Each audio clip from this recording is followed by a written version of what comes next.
Good afternoon, everybody, and welcome to the March meeting of the Economy Committee here at West Yorkshire Combined Authority. I'll just start by welcoming everybody and also just reminding people that this meeting is webcast. So I think everybody, it looks like everybody's been really well behaved and sat behind their nameplate. It isn't just so I can see everybody's names, but it also helps with the webcast as well if people are sat where your names are, please. So that's great, thank you. So I'm going to just turn to the formal items at the top of the agenda, just to see if there's any apologies, please, James. We've had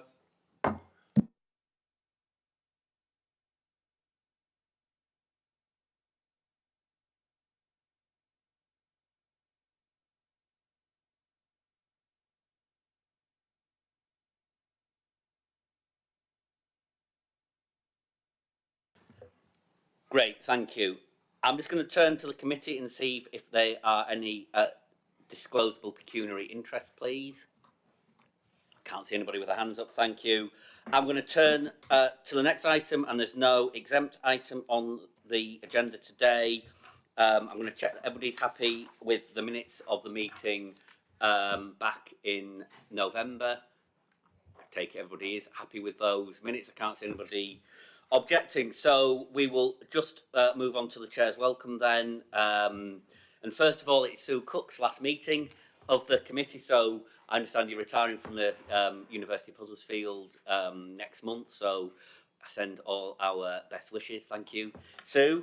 I'd also like to welcome Fatima Khan Shah, the Mayor's Inclusivity Champion, who's joined us today and will be coming to as many of the Combined Authority Committee meetings as possible. It's great to see you, Fatima. Thank you.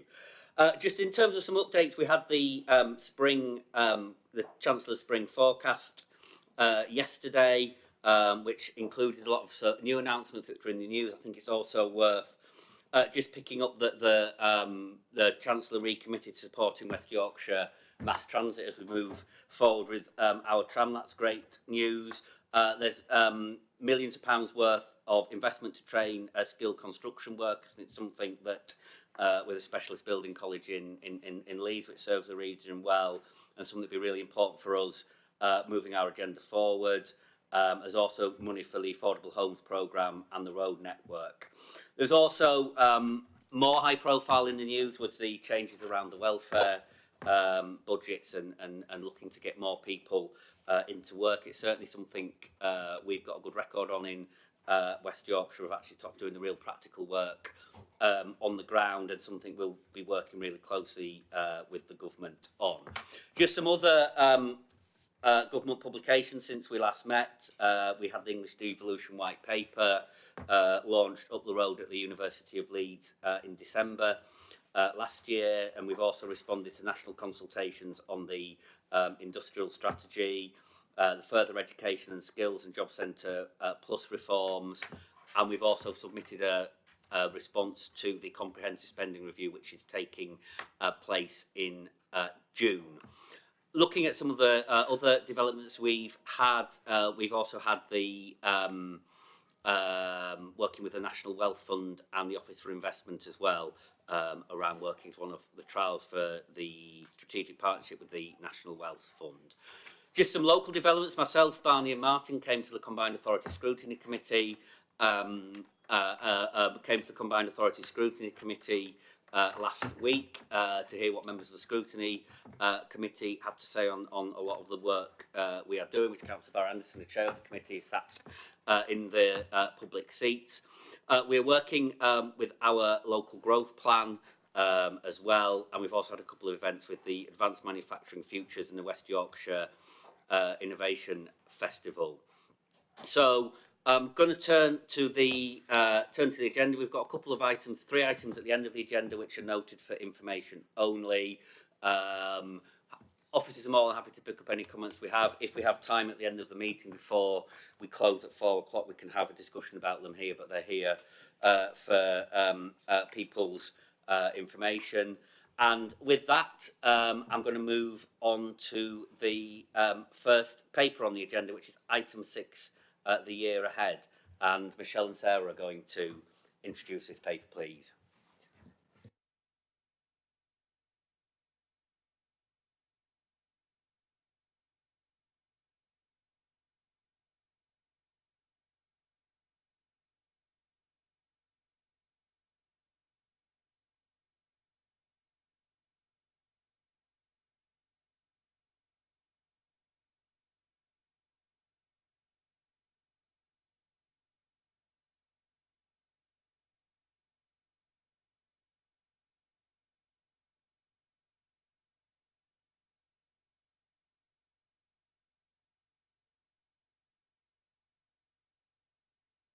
the sector plans that come out of that are another, and the national trade strategy that we're expecting. As well as that, there's a small business strategy that we're also expecting. So there's a lot of consultation, a lot of engagement at the minute to make sure that we're influencing that activity, but also we need to be reflecting on that when those get published, and we're expecting those to be published around June time.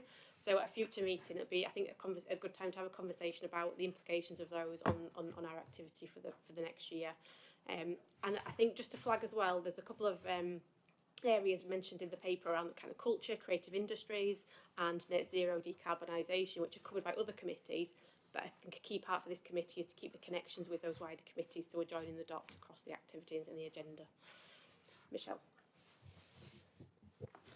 Thanks, Sarah. So in terms of the employment and skills priorities for the year ahead, I'm not going to read out everything that's in the paper because there's quite a lot there, and that's advance warning of how much you're going to have heading to this committee for discussion. But I thought it was logical to kind of group it into priorities that are around strengthening the system, including around helping people to navigate technical pathways, including addressing some of the different challenges around the region, including a lack of people with high level qualifications and skills in Wakefield, including unemployment and underemployment at high levels in Bradford, and supporting the education and training system to have the tutors and the premises needed to deliver those skills that are in most acute high levels of demand. So there's the system stuff, and then activity that's about supporting people, whether that's through formal levers or through influencing other parts of the system, where there isn't necessarily direct control at a regional level. That includes early years education and childcare as an area where the Mayor made specific commitments in her manifesto re-election to boost the availability of places. Obviously, the levers there are around workforce training. It will not have escaped anyone's attention around this table. That's the work and health agenda is growing incredibly quickly.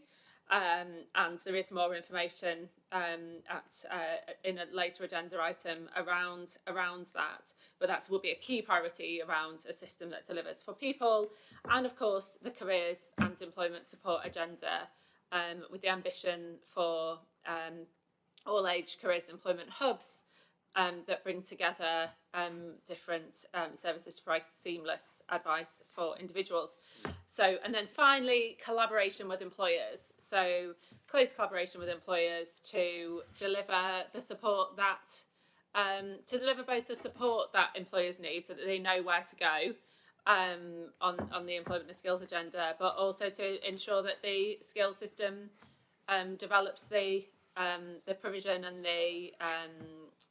the training offer to support those most high demand industries, and particularly supporting high level skills and technical skills in those key areas those key priority sectors that we'll hear more about later on in the agenda, that will drive productivity and innovation. So I thought it was useful to kind of group the priorities in that kind of way. But I think what you'll get from the paper is that it's a busy agenda, and there'll be plenty coming your way. Thank you. Are there any questions and comments at this point? I don't see anybody wanting to come in. I think what I would say. Look to your left. I look the wrong way. Graham, please. Thank you, James. Just one question is, I presume as the year goes on, we'll be updated on the progress on these various initiatives and how successful they'll be. Yeah. Good, thank you. Sarah, please. Yeah, thank you. Thank you. And it's great that you mentioned about the sort of cross-cutting themes across all the different committees and the different areas of work in the combined authority, because we know that stuff is messy and stuff is really intertwined, isn't it? I suppose my question was about collaborating with employers, and I know that we've got other things that later on the agenda about employers and also the Fair Work Charter.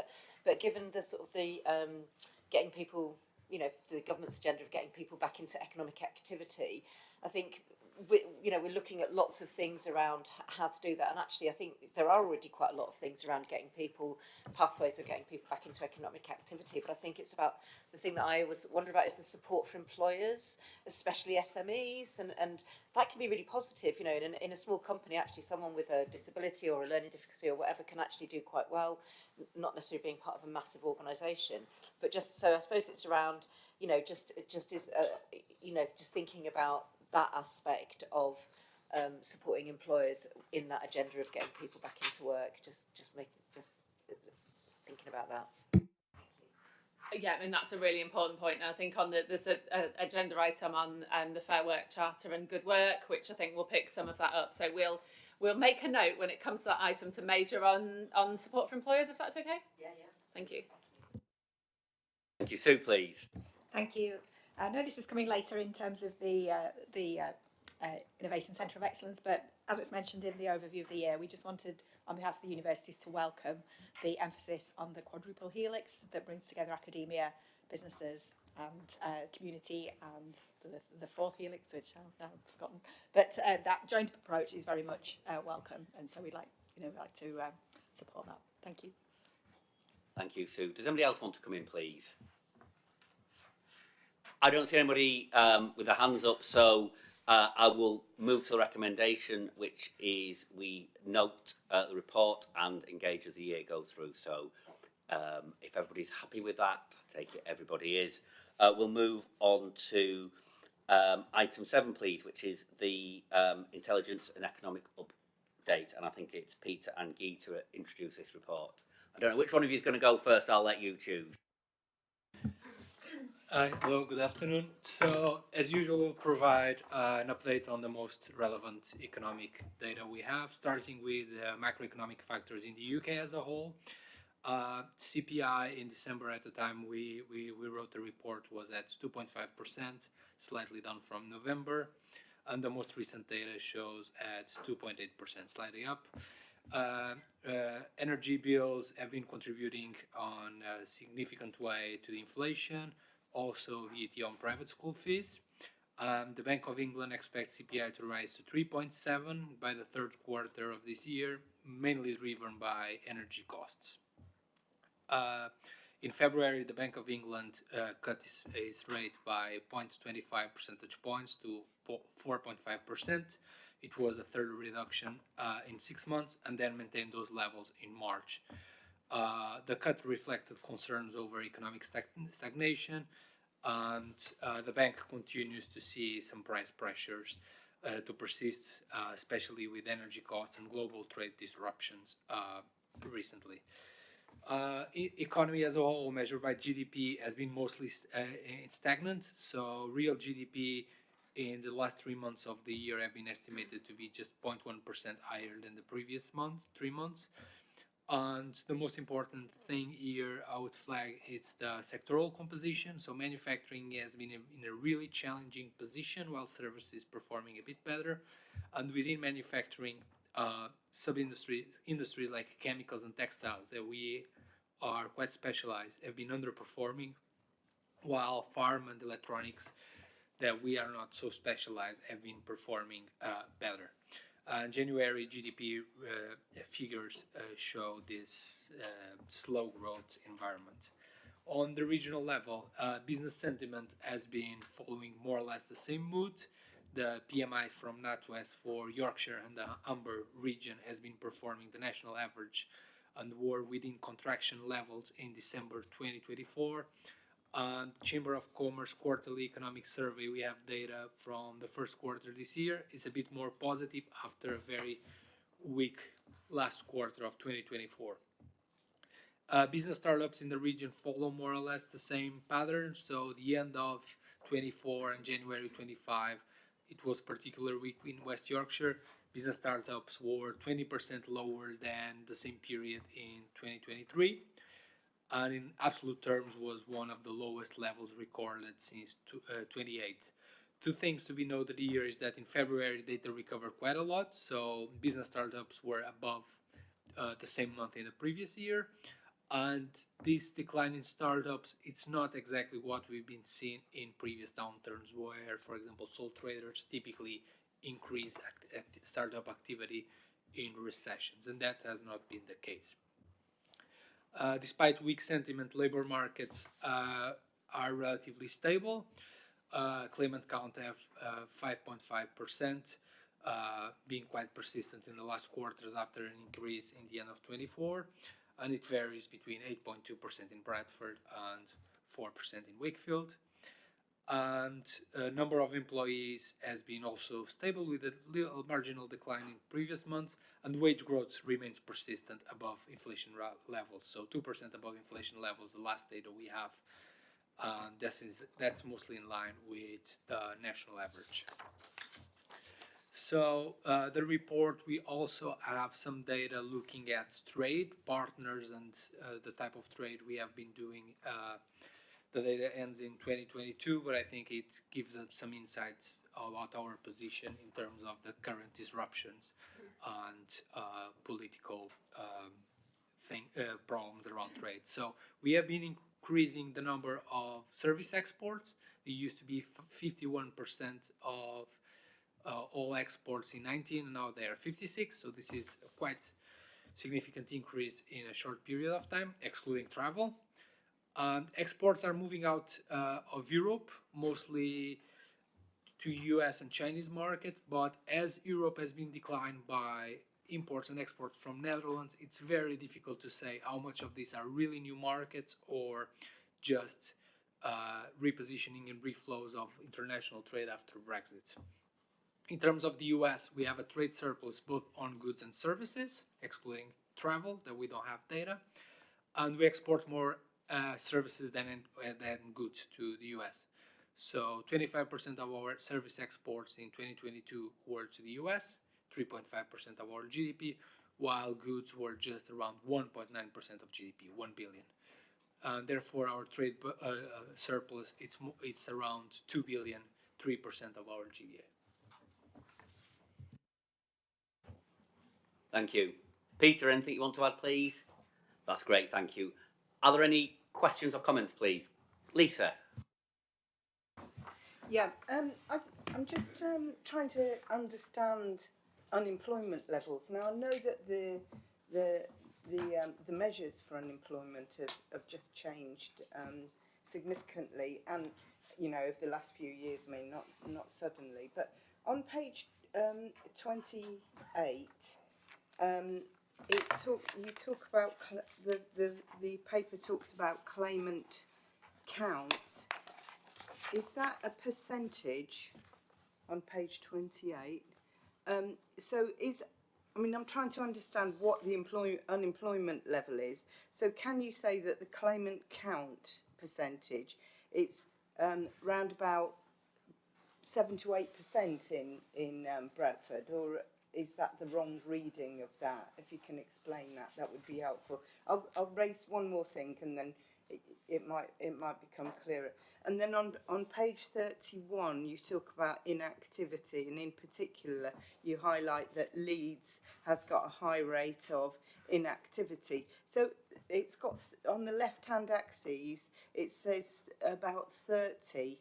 Does that mean 30% of working age people are inactive in Leeds? What's the meaning of that? Thanks. Thank you. So on the claimant count figures, they are an administrative count of people who are claiming jobless benefits. So the latest rate, and we've got more recent figures than those presented in the paper, but the latest rate for Bradford is 8%. So that's a number of claimants as a proportion of working age people, the ratio to working age people in Bradford. So the rate, I think the latest rate for West Yorkshire is 5.4%. So it's both of those rates are somewhat above the sort of national average. We've got quite a wide variation within West Yorkshire of those claimant rates between Bradford, which is one of the highest in the country, and Wakefield, which is actually below the national average, the only one that is.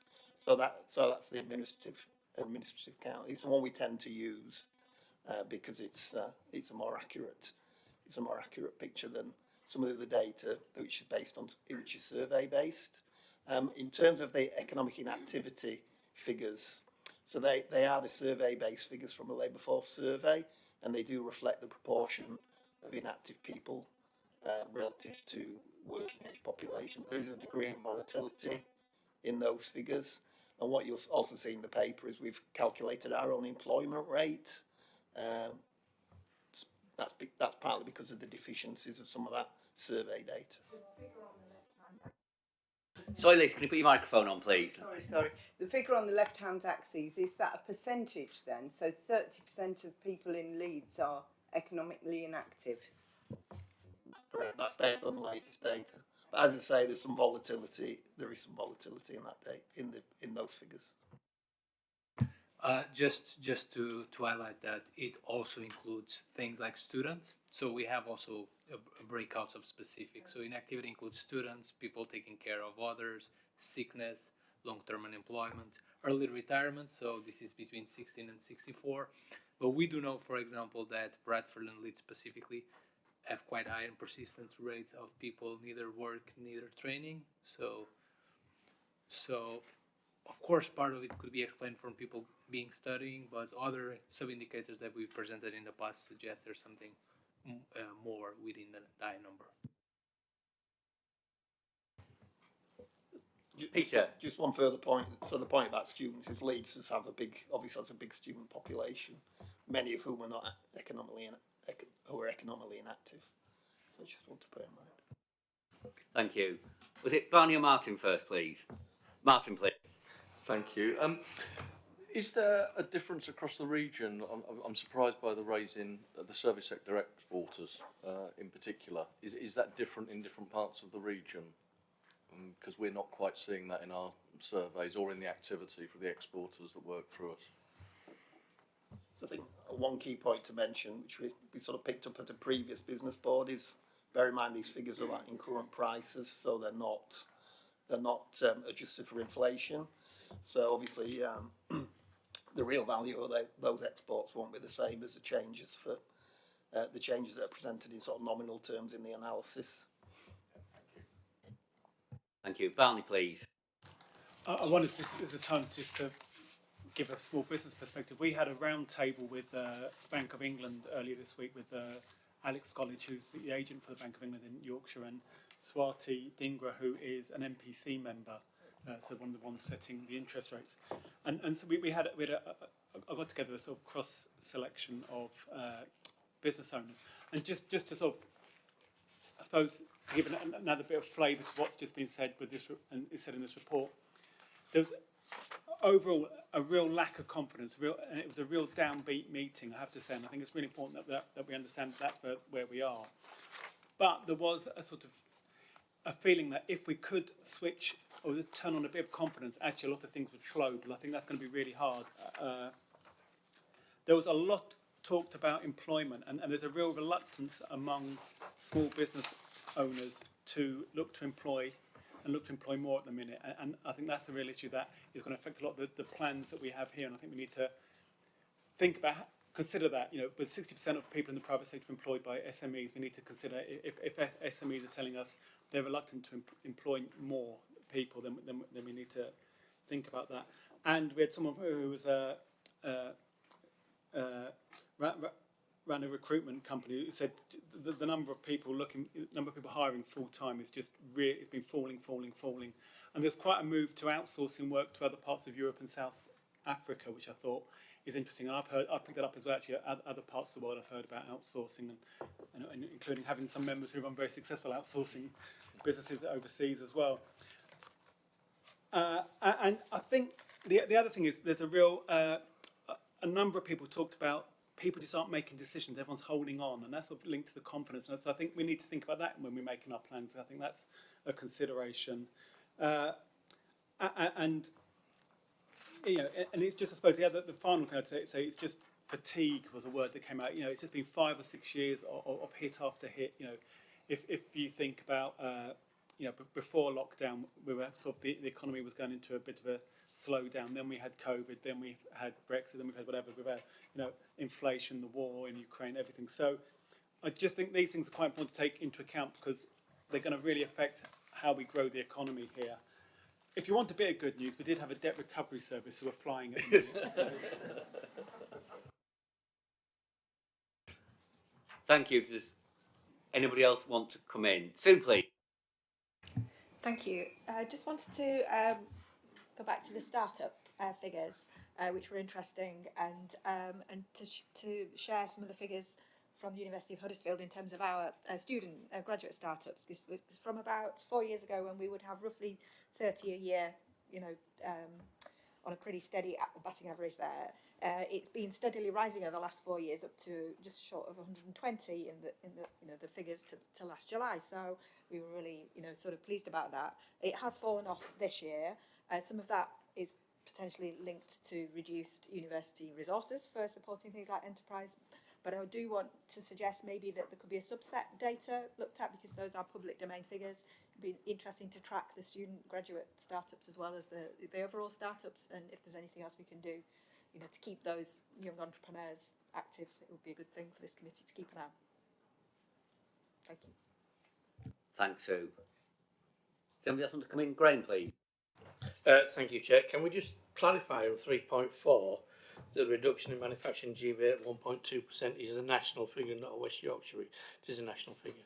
Thank you. And just following on from the gentleman just spoke about after conference, that's not quite what we're seeing in Kirklees at the moment. We're seeing quite a significant amount of investment from some of our multinational companies, and business confidence seems quite high. So perhaps we're bucking the trend a little bit, but it's doing all right at the moment. Thank you. I think we had an interesting session in Leeds, and I think you're right. Some of the longer term investors are without sort of using the old cliche, playing the long game. I think the point Barney was making, I think is one we've heard a lot, is about small businesses in particular are the ones that aren't at the moment. So I think there is a bit of a some different trajectories, there at the moment in terms of how confident people feel. Sarah, please. Yeah, is there analysis about the sort, and this is to business colleagues as well as combined authority colleagues, is there analysis about the sort of businesses that are doing well, or in terms of startups that are doing well, or SMEs and ones that aren't? Is it even across the different sectors, or are there sectors that are buoyant and others that are failing? I'll ask Peter and Guy to come in, and maybe Barney or Martin have an observation, or anybody else has an observation on that. But Peter and Guy, please.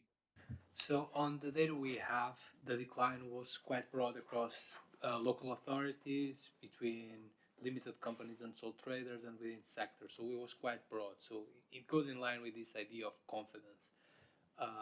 But we'll see how it recovers in the next months. Thank you.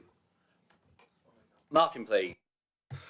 Yeah, I agree. There's no particular sectors performing better than others at the startup end of things, but it really is a confidence issue. It's looking at the situation, is now the right time to set up a business and to run and develop a business, or even grow it to your first member of staff from being self-employed. It's a difficult time. Thank you. Barney, please. Very quickly, I think some more established businesses, tech's doing quite well, pharmaceuticals are doing quite well. The ones that are really struggling, and won't surprise you, are hospitality and retail, really struggling, and a lot of that's around employment as well as consumer spending. Thank you. Sarah would like to come back, please. Yeah, well, that's actually a slightly different point, if that's okay. And it's sort of, it's not meant to be a facetious question, and it's going to sound a bit sort of like naive and stuff, I know. But so Wakefield has got the lowest rate of people claiming benefits.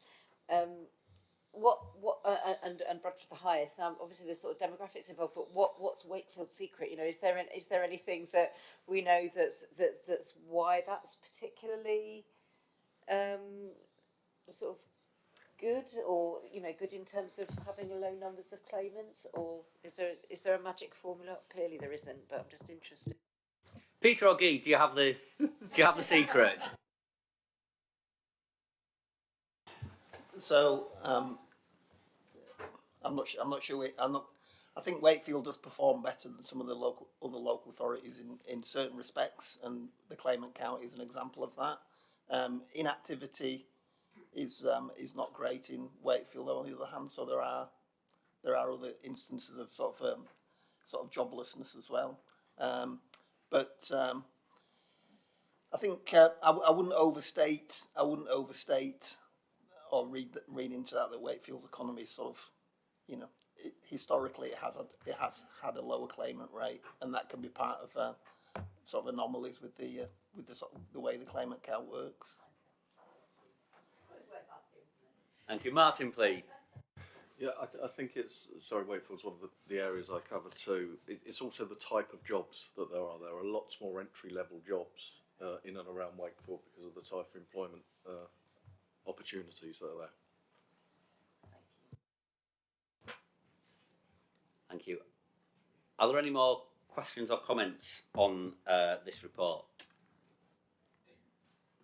I don't see anybody. Thank you, everybody. The recommendation, before I wrap it up, is that we note the report, which I think we have done an excellent job of noting that report.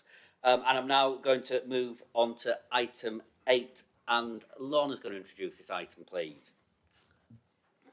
Thank you. So the ask today is for members to approve the proposed access to finance model set out in the paper, and also to provide your views and recommendations on future developments. And I'd like to thank members for all your contributions to date in the development of this work stream. It's been extremely helpful to gather your views as part of this, so I hope that you see those reflected in what we're proposing. So just as a kind of bit of recap, West Yorkshire is one of the worst performing regions in terms of the number and value of both debt and equity investments we see in businesses, and we're looking at how we can change that, what our role as a combined authority is in changing that system. Only a third of businesses in our region say they know where to go to get information on finance. We have underdeveloped angel and venture capital networks, and then we see that there are groups that are underserved in accessing investments, such as women, people from ethnic and minority groups, people with disabilities, people from lower socioeconomic backgrounds, etc. So, following the consultation that we've undertaken, we're proposing a holistic solution to bring together all of the access to finance interventions in one place, and that's based around 5 key areas. So that's around building awareness so that businesses do know about the different financial options available to them, boosting investment readiness so that once they're aware of those options, they're ready to access investment, potentially looking at whether there are any supply side interventions if we think there's a gap in the market that the public sector needs to fill, and what our role is shaping the ecosystem and bringing those different providers together and really raising the profile of the region as a place to do business and access investment. And running through all of that is a need to support founders who are underserved in accessing investment, and so that runs all the way through the model. So what we're proposing is that we would take forward some interventions in the next financial year to get some things in motion fairly quickly. So we're proposing that we would invest £2 million in an investment readiness programme, and also £1 million in a development fund to enable us to test some demand side interventions, and we could potentially later scale those that are most successful, and that would be a particular focus on those founders who are underserved, and also could include things like alternative business models as well. We will be launching the kind of early stage fund. So this has been previously approved through the investment zone work and is now progressing. We will look to develop an online hub. So this is as part of the wider work of the combined authority renewing our website. And really facilitate engagement with the ecosystem. So we've already held in February an investor forum, bringing together different partners in the region from banks, angel investors, venture capital firms, brokers, etc. And that was a really positive step forward, and we're looking to do more of that work in the coming year. We're also sponsoring some initiatives in the region to help build that profile. So Climb will be taking place again in our region in July, and we're also working with other organisations like Lifted Ventures, who are doing a lot of work in our region to support female founders, and the Lifted board as well, and another organisation called Founder Vine, which is based in London but is looking to do more in the regions to support diverse founders. So we're looking to take forward those strategic relationships and develop others with other organisations. So really, like I said at the start, the ask today is for you to approve the model itself, but also to provide any views that you have on future development work that you'd like us to consider as we take this forward. Great, thank you, Lorna. And I'm going to go straight to Fatima, please. Thank you, Chair. Really comprehensive report, Lorna, and really reinforces some of the work that we've done on behalf of the Mayor of West Yorkshire with the Women of West Yorkshire Network having a specific focus on this. Some of the elements of feedback have been about the accessibility and awareness of some of these services. So with the board's support, I'd like to propose an action that I meet with Lorna to discuss whether there are external opportunities through the networks that I convene to really support you reaching people with disabilities, for example, ethnically diverse communities and women as well, just to see if we can do more to be more inclusive. Thank you, I think that's really helpful. Yeah. Very welcome from my perspective, Fatima. Sorry, Lorna. So just very welcome from my perspective. Thank you, Fatima. Thank you. Sorry, I can't see your nameplate. There's a microphone in the way. Natasha, would you like to come in, please?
Thank you. Lorna, please. Yeah, thank you, Natasha. And I've met with Trust Leads actually, so yeah, really interesting. And I should have mentioned in the development fund proposal, part of that would be specifically around evaluating those interventions so that we know which are most successful and can scale. So that will be built into the programme delivery. Thank you. Martin, please. Thanks, Lorna. It's a really good report, and I know it's been consulted on widely, so thank you for that. And I like nearly all of it.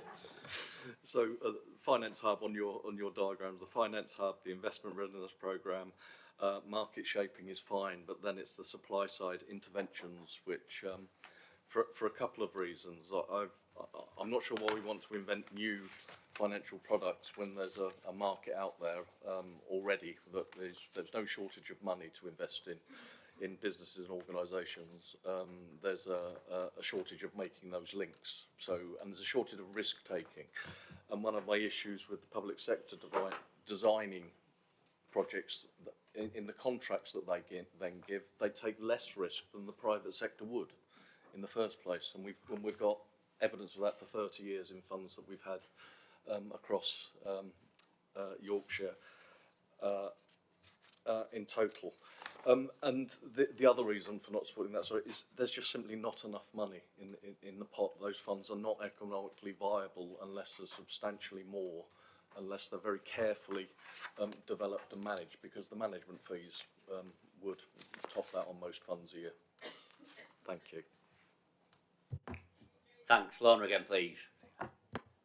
Thank you, Martin. And that's why in the model we're focusing on the demand side interventions, and that's come through in the consultation that we've done as well, that the gap is more so in connecting businesses to the funding that's already available. So the early stage fund that you're referring to, so that's something that's already been approved as part of the investment zone proposal, and the reason for that intervention is specifically around the health tech sector and that difficulty in accessing investment in those businesses where there's a need to, for example, undertake clinical trials before they can get a product to market, and that being a more risky space where it was felt there was a need for public sector intervention, and we are currently exploring opportunities to work with partners to increase that fund to enable it to achieve greater reach. But in terms of other supply side interventions, I think our focus is currently on the demand side rather than the supply side.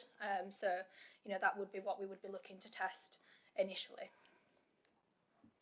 Thank you. Lee, please. Yeah, this is it looks great. I think I'd just ask that on the sort of investment ready side of things, that maximise the Innovate UK offer through Innovate UK business growth as well, alongside what you're proposing in terms of investment readiness, because they do a lot of what you've put in there, but obviously with an innovation focus. So where you've got those innovative businesses looking for investment, then there's potentially they could draw on the Innovate UK offer and then create space for you to deliver in other areas. Thanks, Lee. Lorna, do you want to come in, please? Yeah, absolutely, and we're definitely not trying to reinvent the wheel, so we're absolutely open here to working with partners. That's what we're proposing through this model. Thank you. Sarah, please. Yeah, thank you. I think it's great. It's really it's good stuff going on here. I think there's a couple of areas that obviously in Calderdale we're feeling a little bit like we're not, it's not necessarily a good fit for us entirely in some of the areas, just because of our our business population, so it would almost be like you could run two programs, sort of one for the sort of Leeds and similar authorities, and one that for sort of smaller authorities that would sort of fit maybe some of our sort of like business demographic. I think that we need some additional background work in Calderdale to make sure that we're not sort of excluded, because I do think that there's sort of a bit of a gap compared. We're really SME focused. I mean, we do have some big businesses, but we're really SME focused. And I'm really supportive of the investment readiness programme, and we really recognise that lots of Calderdale businesses might not be pitch ready. So having that is a great thing.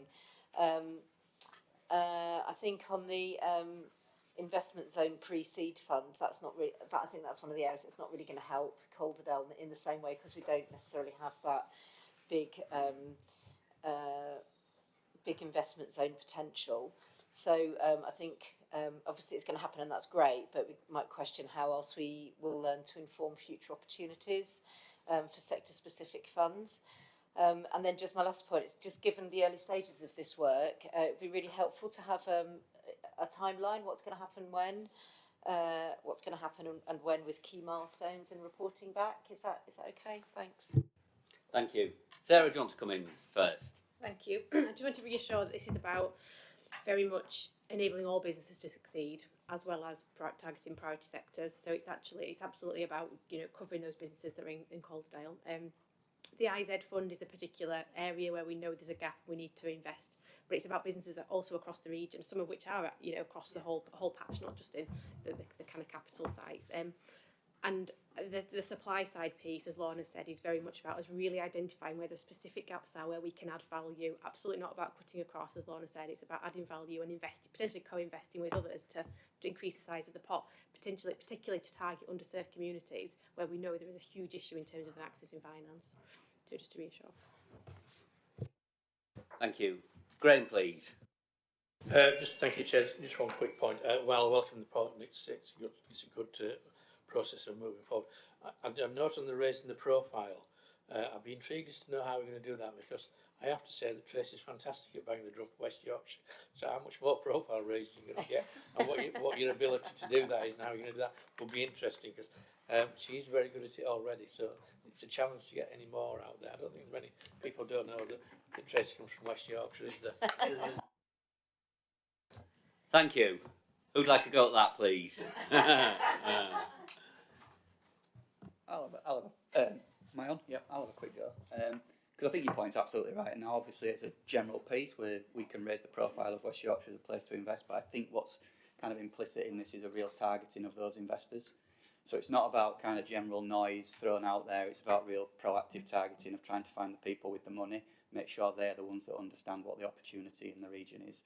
And I think that's something we've maybe not done quite as well as we could have done in the past. So that's big part of the work will be really honing in on that and seeing what we can do to make an impact there. Thank you. Fatima, please. Can I also make a suggestion that in addition to investors and Tracy raising the profile, that we demonstrate the diversity of people we've invested in, so that we can show people that actually it is possible of some of your heritage or background to get money, get investment and be successful. So there's loads of space for everyone, including Tracy, I think. Please. In the investment readiness programme, it talks about there being opportunities for learning and development. So is there going to be, I don't know which way to look, is there going to be some funding to support learning and development, or is that using existing pots, or is that new opportunities for learning and development? Yeah, so we're still working up the investment readiness proposal, but if there's anything that you would like to feed into that now, we can take that into account as we take that forward. Thank you. Gareth, please. Yeah, thank you, Lorna. It's a really good report. I think it's really welcome. When I think about some of the graduates, for example, from the Innovative Entrepreneurs Programme, that are showing some great progress, this is one of the areas where they really struggle at the end of the programme, so that's really welcome. And I just wanted to go on the Investment Readiness Programme. We work really closely at the university with Northern Gritstone, and they're forever volunteering to engage with businesses and members of Nexus in particular around investment readiness, whether or not they're in the life sciences space or not, or more from a civic responsibility perspective. So I would absolutely ever encourage a discussion with Northern Gritstone on this as well. And we have part funded that part as well. So yeah, absolutely, we can pick that up. Great, thank you. Does anybody else want to come in on item 8, please? Sarah, please. Yeah, just picking up on, I think, what you were saying, Fatima, about good stories. And I think that I was at a meeting earlier today where we were talking about transformation around active travel and stuff. And I think if you sort of talk about people's barriers and ask people what their barriers are, all they think about are their barriers. Whereas if you talk about and get people's good stories and then you amplify those, it makes people know what they can do, rather than think about what they can't do.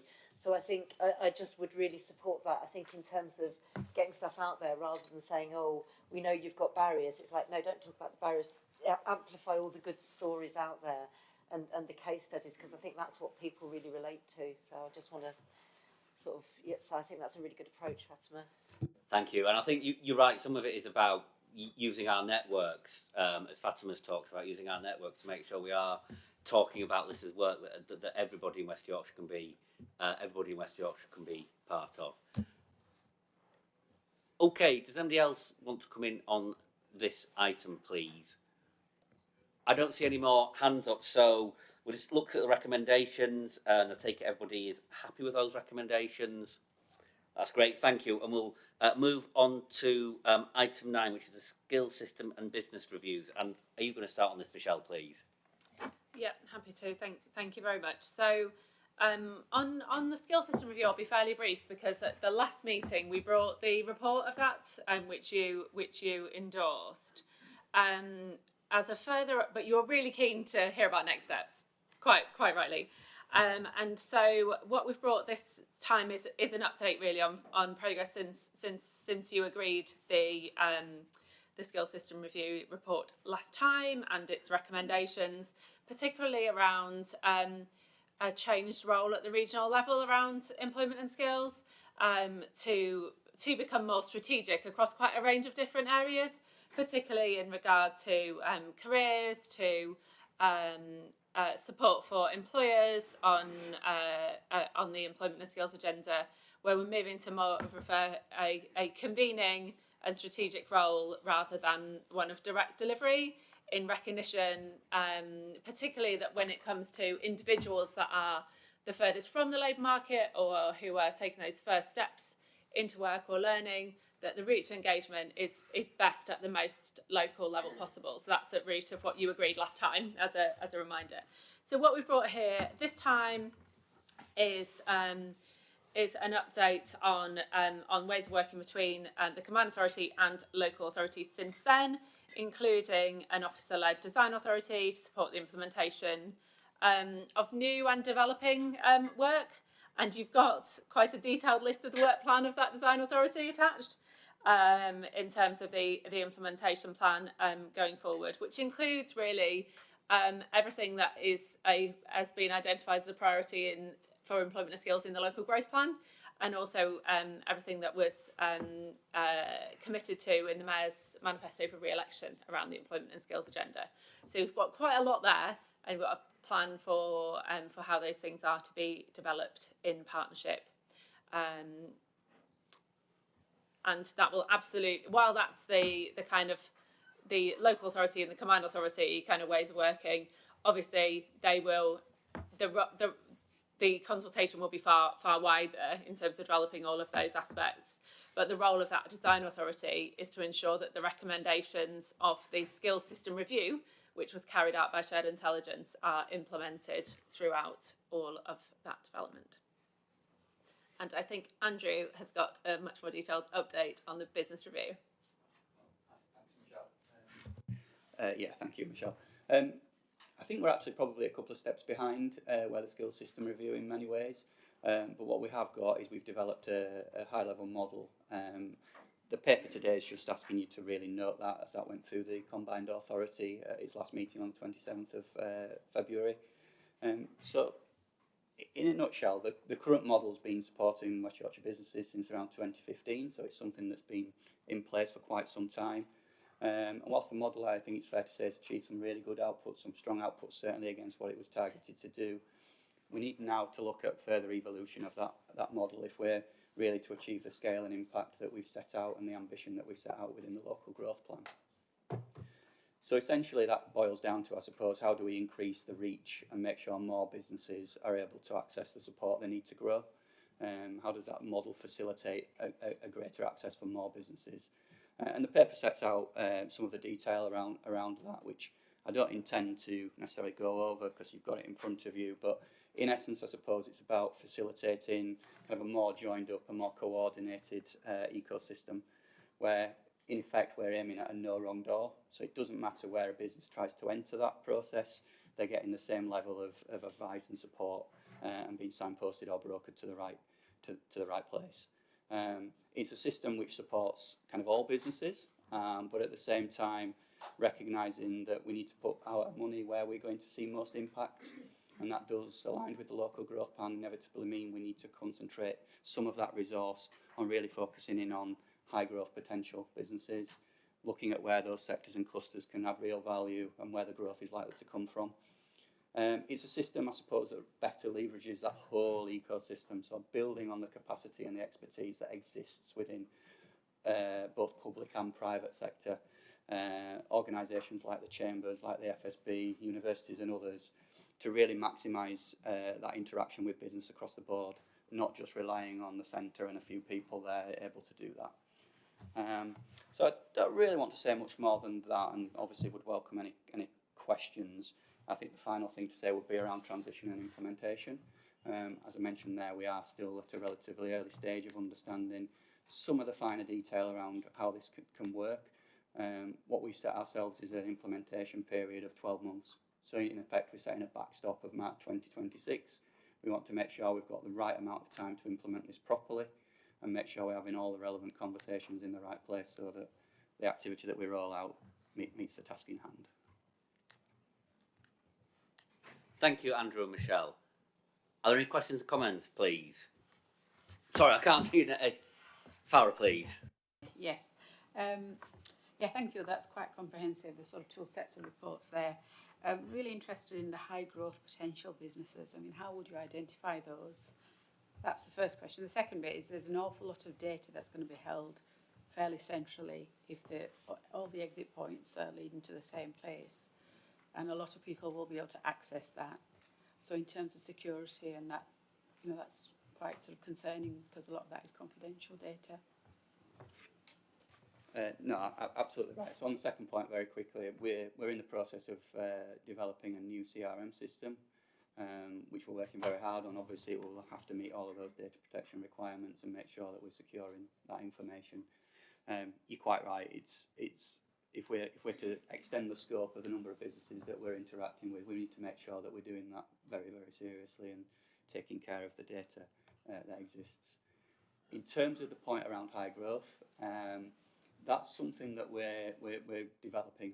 I think is probably a fair way to put that, and I will welcome input from people around that because it's inevitably very challenging. One of the things we know that there are existing definitions of what might constitute a high growth business coming from the likes of the OECD with long-standing definitions based on kind of year-on-year growth around turnover and employee numbers, that type of thing. But they tend to be a very backward look. And there is a school of thought and an argument to be had, well, if you're taking a backward look, they've already achieved that growth. Are they the right businesses you need to be targeting? Are they ones that need the support? So I think what we are looking for is something which is a bit more nuanced than that.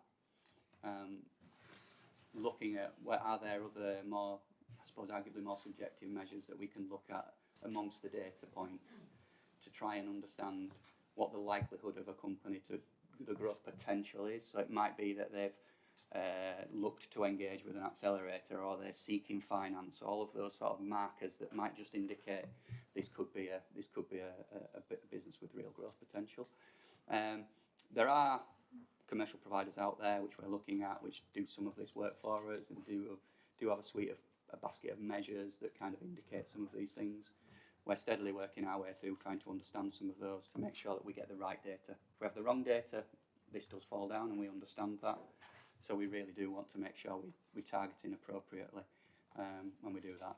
And I see this very much as a relatively small number of the businesses. This is about more intense work with those businesses to really realise that potential, working with others in that space, such as Innovate UK and others.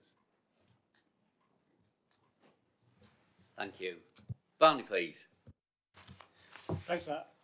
I'm a big supporter of this paper, and I think the idea on business support that you work with the existing ecosystem is something I've been banging on about for a long time, because you just undermine existing West Yorkshire businesses if you don't do it that way. A couple of points. One, I'm really pleased to hear you saying about high growth, because actually identifying high growth is actually quite easy in some ways. It's identifying businesses where you can make a difference. If we're going to spend public money, we've got to be making a difference. And if we just go to the normal sort of high growth way, we're actually going to fall into some of the difficulties we talked about in the last paper, where we're not going to actually be helping diverse business owners. It's going to be very much the white male middle class business owners. So I think that's really important that we do that. The other point I really want to make is, I think it's page 67. You talk about a basic self-serve diagnostic, and I think that's right for now. Because I think you've got to run before you can walk, and I think we've got to get this up rather than get too complicated. But one of the keys to actually helping businesses isn't to give them what they want, it's to give them what they need. And a lot of times they're not going to know what's possible, what's out there. So having a good diagnostic can make a real difference. And I would just say, when you do come to look at improving the diagnostic, you're not doing anything new here. That has been done in other places, and there are people I think who could help you do this quite easy, and I say cheaply, probably for free. I think people would be prepared to help you with this, so you wouldn't be on your own and have to reinvent the wheel. Yeah, no, I think that's absolutely right, Barney, and thank you for those comments. And if you've got suggestions, etc., then that's all really helpful stuff. Yeah, thank you. Sue, please. Thank you. So speaking as a university, we welcome both reviews, and on the business support one, it's good to see the university's role in the ecosystem recognised, particularly in that level tier 2. We'd also, I think, want to add value at tier 3 as well, particularly around the innovation R&D agendas. So our role in working with those kind of businesses is something we would like to recognise. On skills, recognise what Michelle said about the strategic conversation. Again, we would welcome being more involved in those kind of strategic skills conversations to help with that one. And my question would be on the financial implications of the report. It suggests there will be some, but it doesn't really say what they are, whether it's going to cost more, whether it's going to cost less or the same. So I don't know whether at this stage that is known. Thank you. Andrew, please. Thanks, Sue, for that, and great to have the university involved, of course, in all of those points. In terms of the financial implications, I think it's fair to say that's something that we're currently working through. It will depend on where a lot of this will be about where some of those roles that are set out within that model ultimately sit, in which organisations, and the extent and balance of those roles. So it's very difficult to put a definitive number on things at this stage, but we will be doing that, and we can bring that back at a later stage to really detail some of that as we work through some of the implications around that. Thank you. Sarah, please. Thank you. Really supportive of the implementation plan on the skill system review. That's great. In the business infrastructure review, was sort of overall, I think supportive of the approach. I think it still needs to be clear on how we balance productivity compared to growth goals with ensuring support for an inclusive economy. The digital platform's great, but can we look at co-design for that? That would be great. Federated models, brilliant. Working with the FSB and the chambers is great. I think we're not there yet, but I think it's a really good model to have. And I think I know we're going to talk about the Fair Work Charter in a bit, but just knowing how that will embed within the approach, I think needs a bit of clarity. That would be good. I do have a sort of a slight thing that I think in Colfdale we're not entirely happy about. The whole thing about agreement of centrally resourced and locally deployed model for business-facing experts is great, but not really very happy about the centrally resourced but employed. So not about the experts being employed centrally. Which I know is the combined authorities preferred model, but that's not really, I think, the preferred model for the local authorities. I just wanted to flag that up so that when working through arrangements, that it's not based on an incorrect sort of like assertion. I think we would really prefer those to be employed still by the constituent authorities. I think it's just to do with sort of join up of local level systems and council departments and those sorts of things. I don't know that will work if they're employed by the combined authority in quite the same way. But obviously we really welcome the transition year. That's really useful. But I just really wanted to flag that up. So I'm sorry to sort of put some dissent in there, but I just thought it's worth flagging. Thank you, Andrew, please. Thank you. I suppose just a couple of points to respond particularly on, and I'll come back to the Fair Work Charter point. But in terms of where people are employed, we've been working through this whole process with local authority colleagues to try and build the model. So absolutely aware of some of the comments that you've made there, and I think we continue to have those discussions about kind of what works best. From our perspective, absolutely, you're kind of right. It allows us to build consistency of approach. It allows us to make the most of how that's rolled out in that consistent, coordinated fashion. But absolutely recognise some of the challenges coming back on that specific issue, and we'll continue to have those conversations.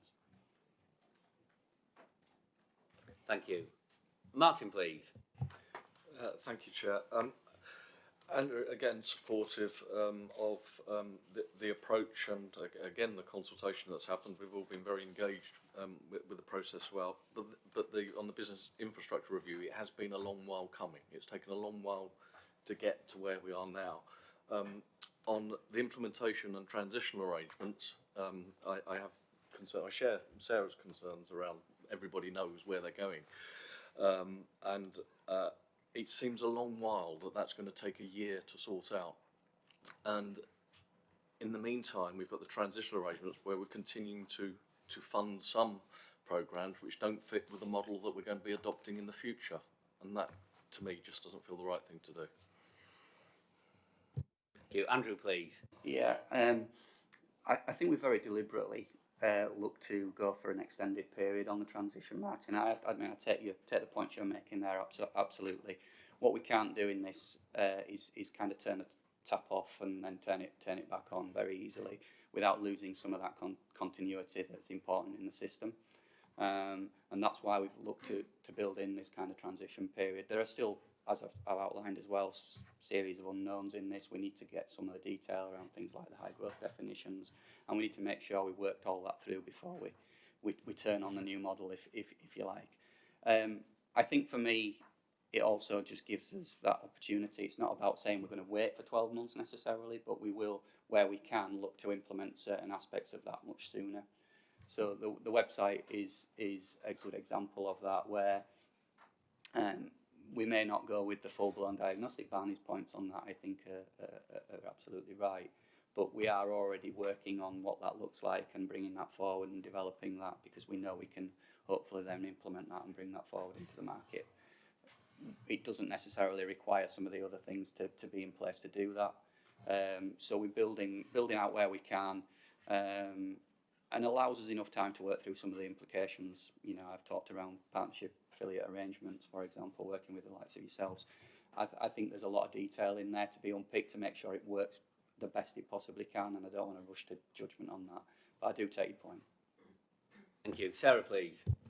Yeah, Andrew's absolutely right, but there's a couple, as I mentioned earlier, there's a couple of moving parts nationally as well, so not least the Small Business Strategy and the National Business Growth Service. And we need to see where that lands and how these two things work together. So we've got a coherent system that no matter which entry point you go in, whether it's national, local, regional, it looks and feels the same, and it's giving the same offer to businesses, which is part of the rationale for a little bit more time to do it as well. Thank you. Lee, please. Yeah, just building on that, it'd be good to make sure that Innovate UK is in the loop and we're part of that system. Thank you. Martin, please. Thank you. Yeah, Sarah and Andrew, the point I was making about the transitional arrangements is we're continuing to fund projects that have come to an end, their contractual terms have come to an end, and yet we've chosen to fund them for another year, even though they don't fit the new model, and that just doesn't seem to make sense to me. I suppose if I can, where we are with the model, Martin, as I see it, certainly is, this is what we've presented to you here is very much about kind of that core infrastructure piece. So it's a bit about how businesses access the support that's out there, and I'd stress the part around support being both in the private and public sector. It's that whole ecosystem piece. What you're rightly flagging and talking about is the individual publicly funded programmes that might be part of that mix. What we didn't want to do was to leave some significant gaps. So there were already a series of existing programmes that were slated to end at March 26, which is partly why we've chosen that date. There are others, as you say, which were coming to an end in a week, but we're looking to extend beyond that in order to provide that continuity of support for businesses. I think it gives us a really strong window then to look properly at what do we want the future of business support to look like. What do the publicly funded programmes look like? Because it's not all about what we do as a public sector, it is about the wider piece, including, as I say, you know, what private sector are doing, what universities are doing. And at the moment that's become, for various reasons we don't need to go into, quite fragmented. And we have a bit of a window of opportunity here, I think, to really sit down collectively and look at that and set a bit of a forward plan about what are the types of support that we need to fill, where we can identify very clearly what the market failures are, and therefore justification for why you've got public sector intervention in that. Thank you. Graham, please. Thanks, Chair. I just want to support Sarah, and I had two concerns about the business advisor, except is employed by WICA. I think there is a risk of us as a local authority losing our influence and ability to direct those. So I'm just really supporting Sarah and registering my concerns as well. Thank you. Alex, please. On the Design Authority work plan, there's lots of references to this as being prioritised for investment. Do we know a timeline for that, what that's going to look like, when, how, what, any of the information behind that? Yeah, so that refers back to decisions that the Combined Authority have taken recently about the prioritisation of funds. And there's a lot of the kind of rationale for making the case for investment in the employment and skills agenda. Thank you. Is there anybody else would like to comment on this paper? I'm looking around, I don't see somebody else's hand up, so I'm going to turn to the recommendations, and I see everybody looks happy with those. So we'll move on to item 10, please. And Callum, would you like to introduce this? Thank you. Yes. So in the local growth plan, the Combined Authority committed to work with partners to develop cluster action plans that will accelerate the growth of our areas of greatest economic strength, which comprise health and health tech, advanced manufacturing, the green economy, business and financial and professional services, and digital and technology industries. Each of these cluster action plans, when finalised, will provide detail on the key barriers to growth that we can observe, and the evidence for what supporting action might remediate those. Policy priorities, so focus on things like R&D, trade and investment, finance, skills, transport and built environment requirements, and the regulatory environment. Key policy alignment, so which current policies exist at a regional, local and national level that can facilitate the growth of our key clusters, the actions and interventions that we can introduce which would accelerate the growth and address the barriers that I mentioned before, and then the key monitoring and evaluation that we should be putting in place to assess our progress in accelerating that growth. The appendices that have been provided set out the detail on our current thinking for each of these clusters, but as an overall summary of some of the key barriers that we're identifying across each of them. So there are clear regulatory challenges. So on some of these sectors, they are quite rightly tightly regulated spaces, but that can add complexity for partners. So for example, in health, there's multiple regulators such as the MHRA, the CQC and NICE. But there's also continued post-Brexit uncertainty, which is introducing additional barriers to what businesses have faced in previous years. As we've already discussed today, there's a financial gap and access to finance challenges also. That's both true across all businesses, but that's, again, we've mentioned previously, that's particularly true in some of our sectors, such as in health and health tech. There are key infrastructure barriers also, transport, but energy availability is also a key barrier for much of our manufacturing sector, as well as broader challenges around housing affordability and premise affordability also.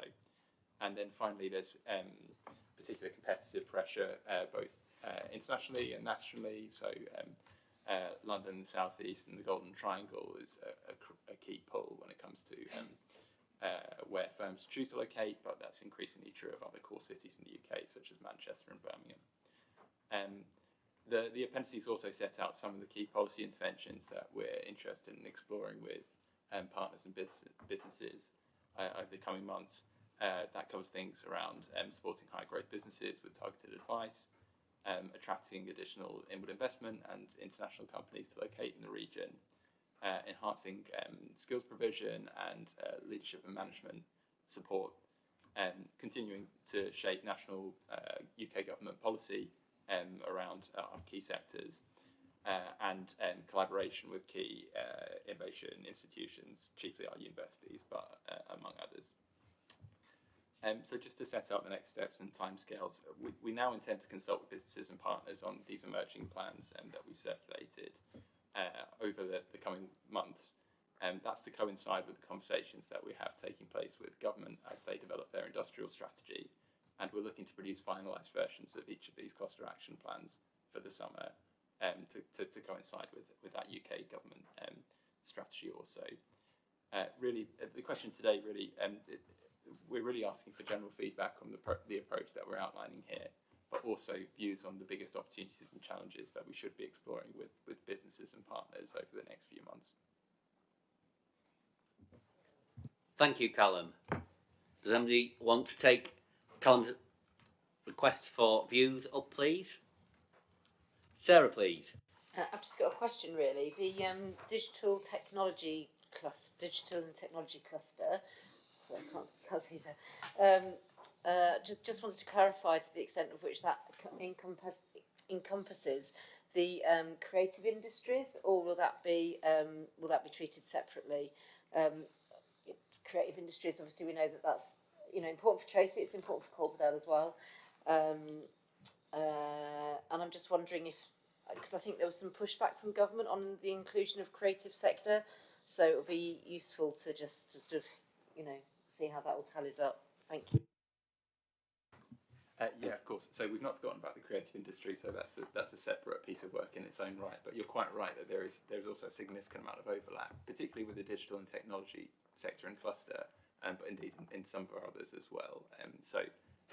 Yes, we're not excluding it in our focus, and it continues to be a conversation we have with the UK government too, because we see the opportunity for that sector also. Thank you. Barney, please. A couple of points. First is on advanced manufacturing. businesses, manufacturers I talk to, they get quite frustrated when people talk about advanced manufacturing as a sector, because it's not a sector, it's a way of doing things. And I want to go back to previous conversations, I'll be just picking winners, and shouldn't one of the key things be actually getting a lot of the ones who aren't advanced manufacturers up to speed, you know, and I think politicians and decision makers get very excited about advanced manufacturing, and I think they sometimes miss the point about actually driving to increase productivity in manufacturing is actually about looking at the sector as a whole and driving improvements as a whole. And the other sector I'm a bit confused about, the other cluster I'm a bit confused about really is the green, what's it termed as? Because the green economy, because it seems to be a really disparate, it doesn't seem to be one cluster there, it just seems to be lots of different types of businesses, innovation, and everything that just fits a policy goal. But actually, aren't we all heading towards this? So it seems to be so broad, it could be everything and nothing. So I'm not quite sure that's tied down enough to what it actually really is. And I'm confused about what it is. I'll come back on both those. So I think I think we'd certainly agree with your first point as well around manufacturing, and the key challenge there actually is addressing some of the opportunity, I suppose, as well, in terms of the productivity differential that we can see in that sector in particular, both when we compare the region nationally, but internationally also. And that's absolutely an area of focus for the actions that we're looking to explore to address that opportunity for that sector. On the green economy, I think part of one of the things that I think we'd identify in the sectors across the piece is that they're all at different points in their maturity. The green economy, understandably, given it's an emerging sector, is a much more nascent set of clusters. It probably isn't a single one, but multiple ones. Part of our challenge is identifying within that sector where the region's real comparative advantage is likely to be, and whether that warrants a focus in its own right, or whether it's complementary to some of the other clusters and sectors that we're looking at, for example, in things like manufacturing, where there may be a particular opportunity around clean energy and the supply of heat pumps in the future. So it's it depends. I suppose the point would be each of these clusters are at a different point in their maturity, and policy has to be dynamic in that context. Yes, please. Yes. I mean, in a way, though, aren't you then trying to nip fog? I mean, if you don't know what it is, then you know, and I know why we say green economy, and I don't want to sort of sit and say we should all be burning fossil fuel. You know, I do agree with the drive towards cleaner economy, but if we can't properly define it, how can we properly help it? And does it just become words on a bit of paper rather than anything that's going to make a difference? And if we're not making a difference, why are we doing it?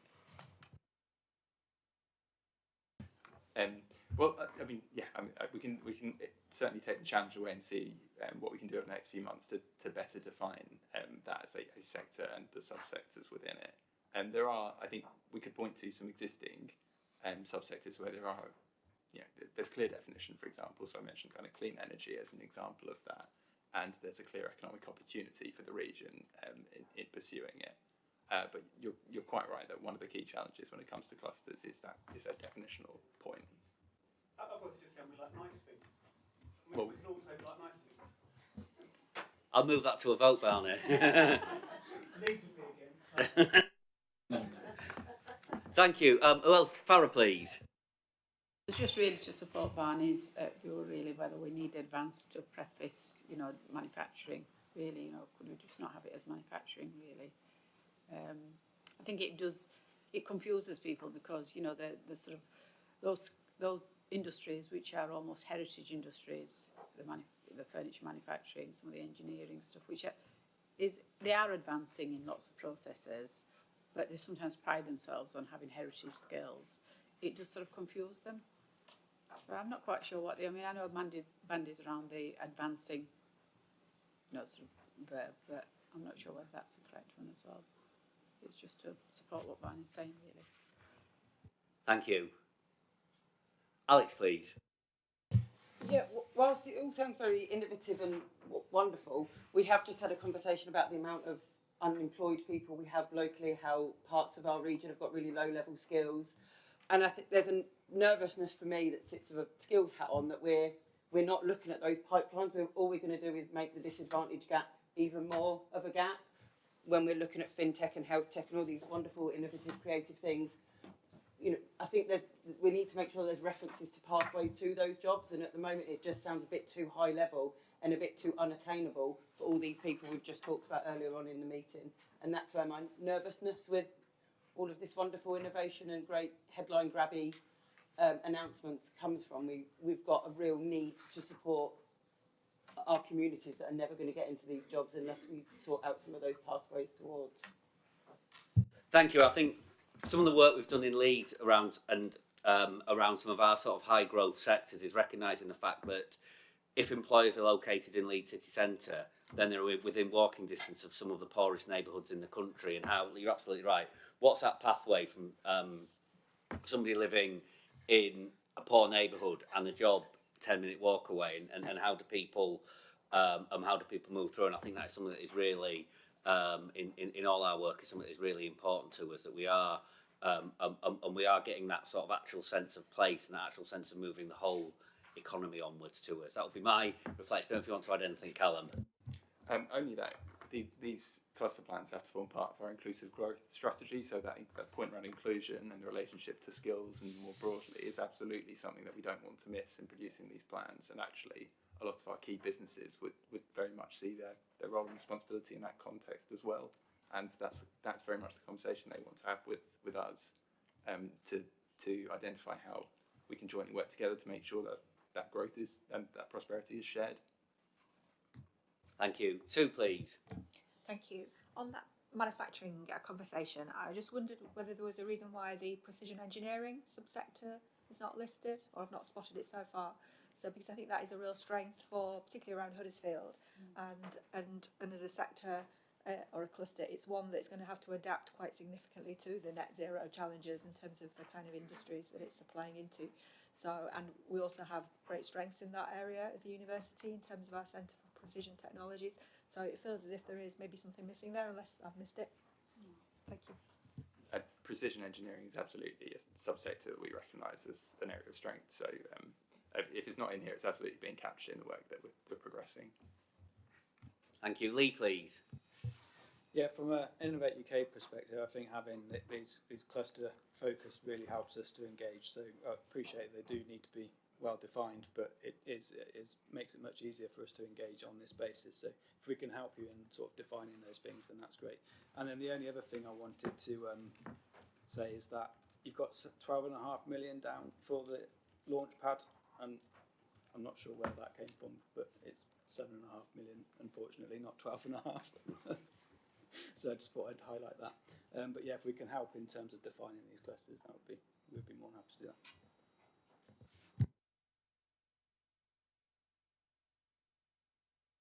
Yeah, thank you, Chair. Whilst obviously I welcome the report, I'm just a bit, by making them what look like standalone, 5 standalones, there's an absolute huge amount of crossover in all these sectors. I don't think that quite comes through because, and I share Barney, because I still don't know what a green job is in the green economy, and I've asked loads of people. But you can't have a green economy without engineering, because they have to make the things for the green economy.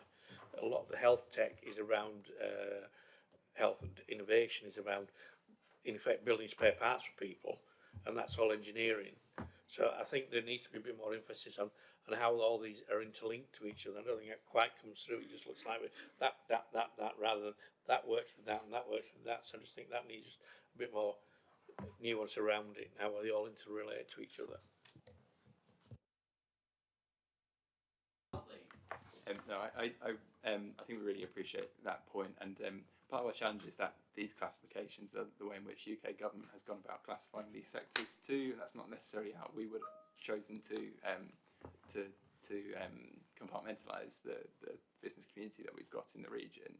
I mean, I also agree with your point in that actually a lot of the key innovation activity that we can expect will be at the intersection of these sectors. So if we think about things like AI, we would put that within digital and technology as a sector, but its application will be across each of the other sectors, and a huge amount of the innovation and future growth is going to be driven by that. So it's certainly a challenge that we'll need to accommodate as we start implementing these plans.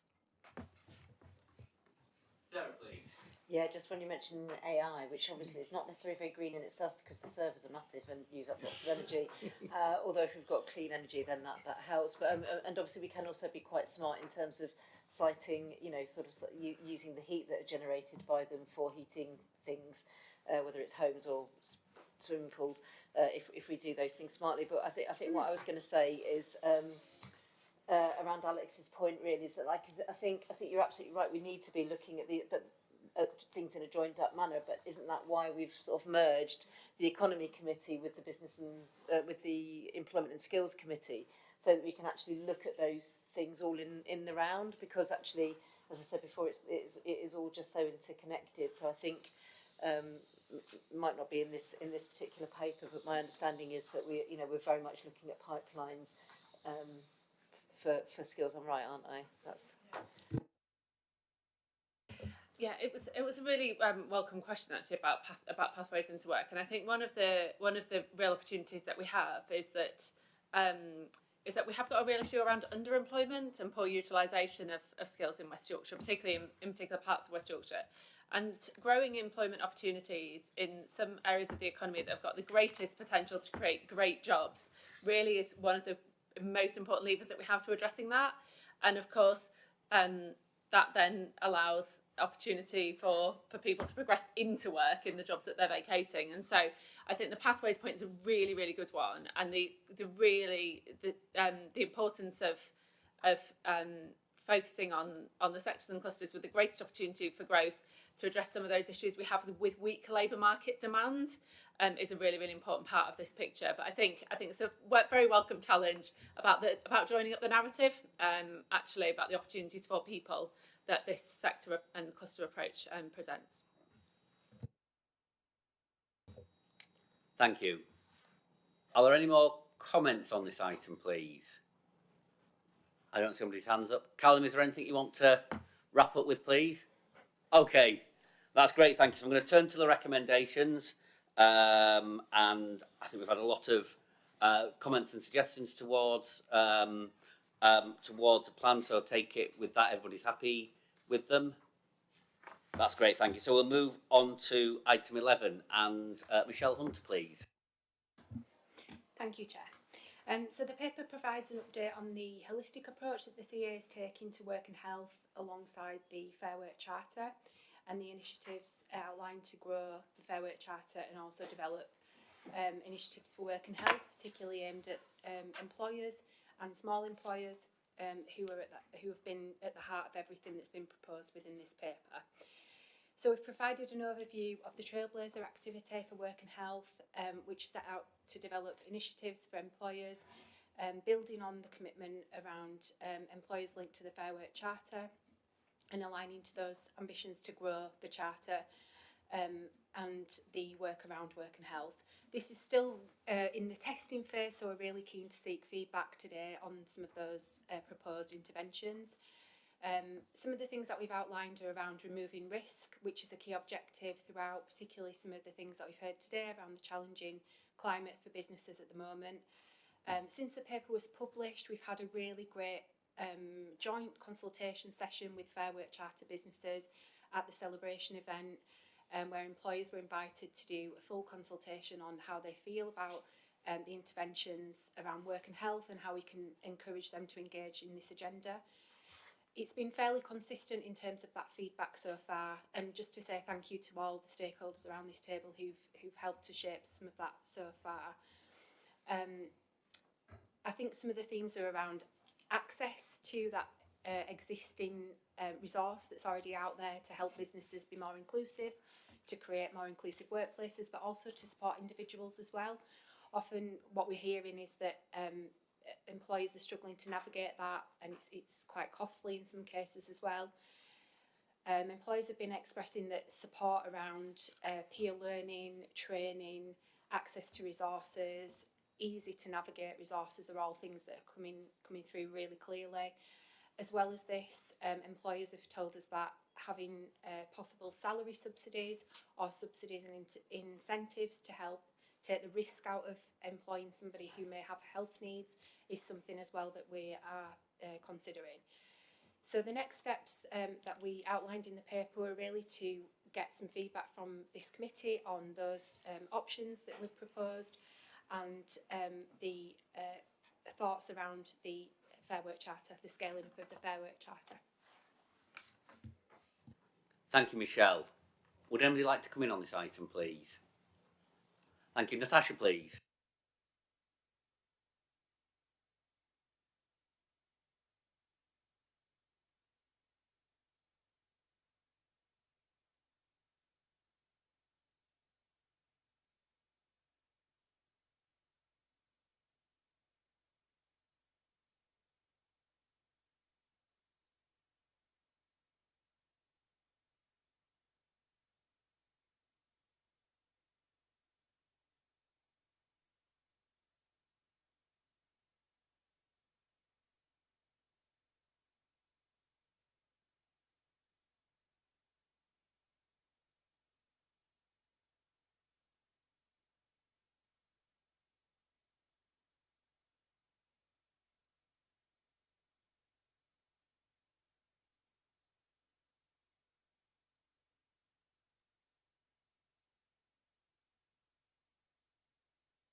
He doesn't.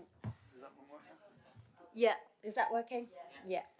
So actually, the support for organisations has been identified as in the CADA research, just as one of those really critical points. And as I say, the Fair Work Charter has done a good job in terms of starting the foundations of that. But actually, what we've seen from evaluation reports that Better Connect have done is that organisations don't know where to start with some of that support, and need actual, when we talk about person-centred support, actually need to go into the organisations, work with people within the organisations to identify the gaps. There are a number of innovations that could be made in terms of supporting those organisations with training, with pledges, but also with actual grants potentially to allow them to have the accessibility that's required. There are still a lot of barriers for organisations, including not employing people in the first place because they're in challenges themselves. We've got a real challenge on our hands to ensure that businesses know that this is possible. And actually, at the Fair Work Charter event, we had some great examples of businesses up at the panel saying this is how we can do it. We're supporting people with neurodiversity. There's small tweaks that businesses can make, but they just don't know them. So your interventions are really welcomed, but the two big points I would say is that the voluntary community social enterprise sector is critical in this because they are the organisations that are trusted. They could continue that work in-house as well, but we do need to focus more. The Fair Work Charter is a good starting point, but it's not going to be the answer. Thank you. Michelle, please. Thanks, Natasha. Yeah, thank you for that. I'd really welcome a further conversation about how we can do that. And I think the Trailblazer presents us with a brilliant opportunity to test some of this, but also to get the lived experiences of individuals like the panel at the Fair Work Charter. There's some really inspirational stories to get those woven in throughout the development of this and really, test something very innovative. So thank you. I'd really welcome that. Thank you. Sarah, please. Yeah, just on that point, which is a really good point. I don't know if you. Just to declare, I'm on the board of C&K Careers, which is a career service which is Calderdale and Kirklees career service. But they do a lot of work, and one of the programs that they have, I think it's called Nexus, where they work with, but it might not be, but I can find it out. Where they work with young people. I mean, this is particularly with young people, and help who are really at risk of becoming neat. And work really closely with employers and make sure that there's that continuation of support in exactly the same way. So I'm sure that they would be really happy. If you don't, do you know, I don't know Martin Green from C&K Careers, but I'm sure he'd be or Louise Nellis be very happy to sort of talk to you about the approach that they take, which is exactly the approach that Natasha was talking about. So that's great. But just in terms of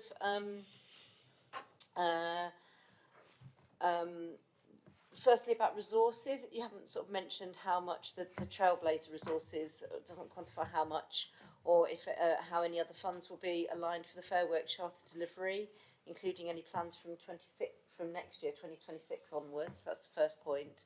I think there's some feeling about the Fair Work Charter steering group. I think I've had a note to say that the steering group isn't necessarily feeling hugely involved, and maybe if they could be a bit more involved, that would be welcomed.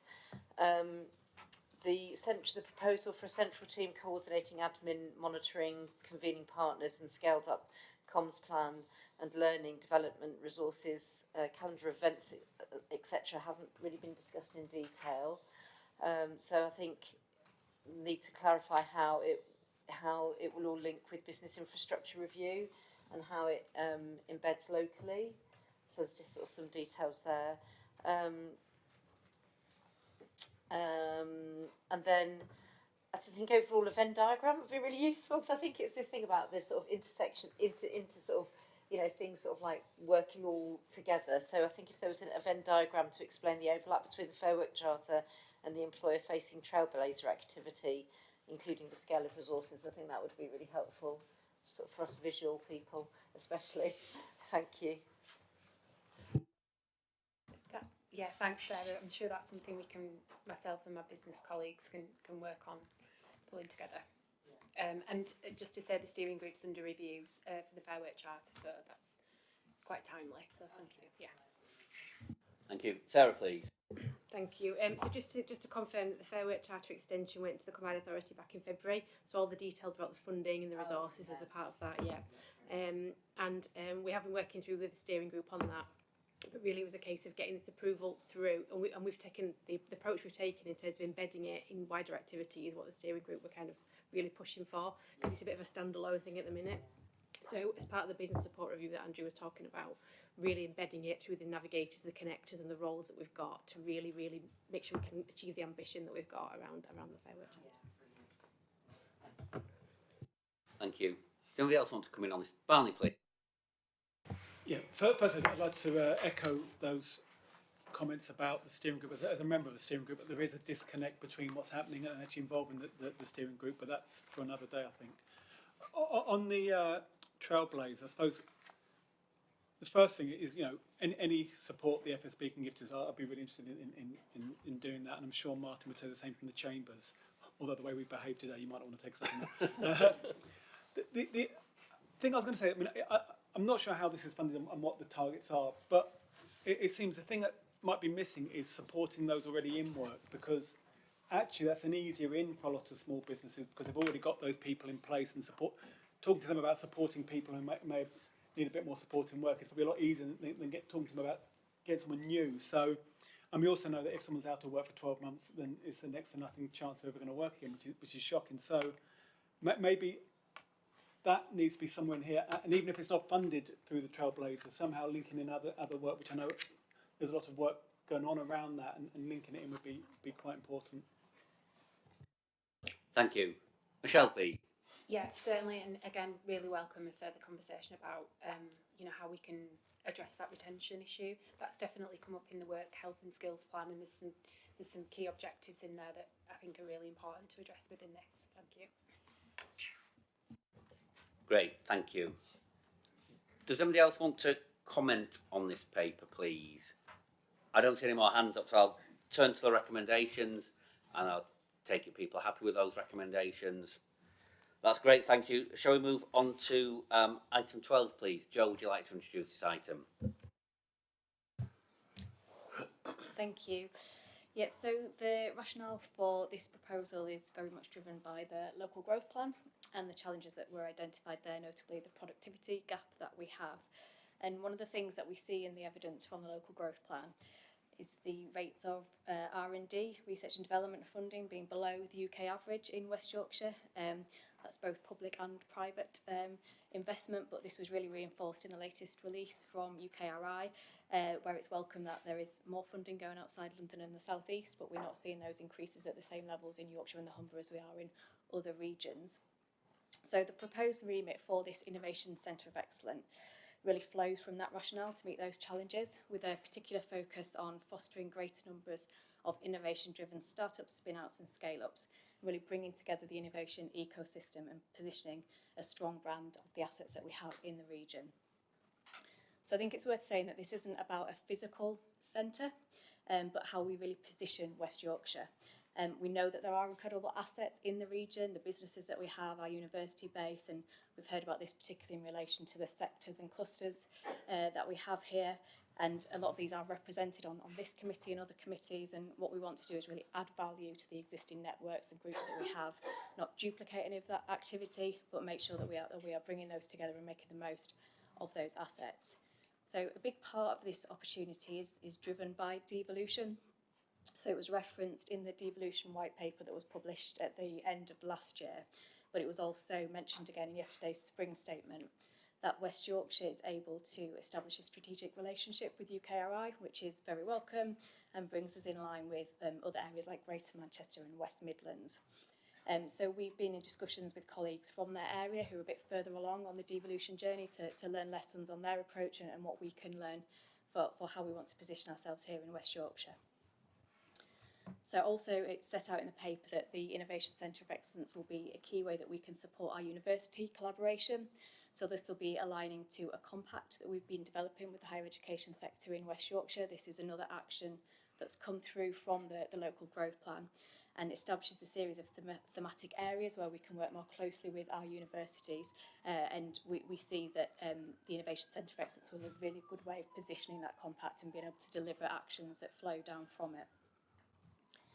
So in terms of driving the initiative forward, we are consulting on proposals to establish a quadruple helix board that would be advisory in nature but report into this committee. So that will be made up of industry representatives, so sector leads, sector bodies, networks, innovation agency, business representative bodies, highly noted larger businesses and people managing innovation spaces. It would bring forward representatives from academia, so senior leadership and those centres of excellence that we've talked about here. Of course, the public sector, so Combined Authority, Innovate UK, UKRI, DCIT, local authorities and publicly funded networks. And then the fourth element to that, so community groups, and I think really taking note of some of the comments about inclusive growth and how we can make this Centre of Excellence relevant to all parts of the region, particularly around those pathways to areas of excellence, strengthening that but making sure we do it in an inclusive way. So there are a range of bodies that can support delivery of things flowing down from this Innovation Centre of Excellence. So we've talked about some of the sectoral ones, but we also have existing university groups, the West Yorkshire Innovation Network that met today and has been discussing these proposals. We've had some really good feedback from them on this approach. So in terms of the next steps, we would really welcome thoughts from this committee on the paper and the proposals contained within it. We are continuing to engage with stakeholders and develop this work, particularly the operating model that we'll need and how we'll resource it. We're making sure we are aligning it with local developments, so the ones we've talked about today, particularly on the business support review, the sector and cluster plans development, and also national development, so national proposals for business support, the industrial strategy and the things that will be coming out of the spending review in the summer. So I'll pause there for any comments or questions from the committee. Thank you. Great, thanks Joe. Would anybody like to come in please? Martin, please. Thanks Joe. Having read this paper a few times, it wasn't until your presentation then when you said it wasn't a place. I honestly, didn't know what it was. I didn't know what it was and what it was going to be doing. Is there a quick summary you could give us that would explain exactly what it is? Because I'm not sure what it is, what are we doing, whether it needs staff and if it's delivering anything. Thanks.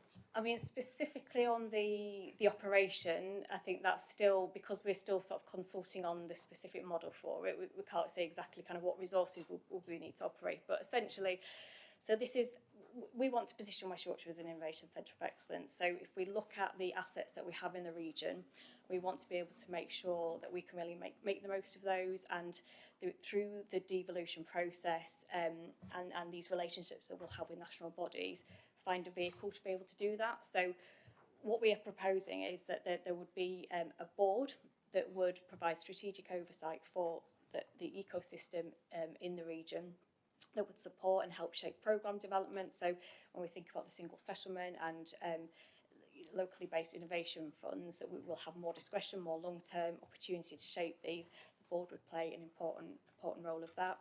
It will also help support our relationship with universities through this compact and oversee the things that we deliver through that, provide a steer and support on that compact with the universities. And ultimately, its aim is to drive up those levels of R&D, get those, help to increase greater numbers of spin-out startups and commercialisation through programmes that we can develop, through supporting the wider ecosystem, through working with the universities more closely. What we are proposing as a board, and then we need to think about how we'd resource that, what staffing might be required, what we could do through the combined authority, what we might want partners to do, and how that would work. So that will be developed as we continue to engage with partners, but at the moment we're sort of seeking feedback on that proposal as an approach. Thank you. Graham, please. Thanks for the report, and I think it's a positive way forward. The only thing I don't see is any timeline. Have we got a timeline emerging? Because obviously, if it's going to be successful, this needs to be up and running as soon as possible.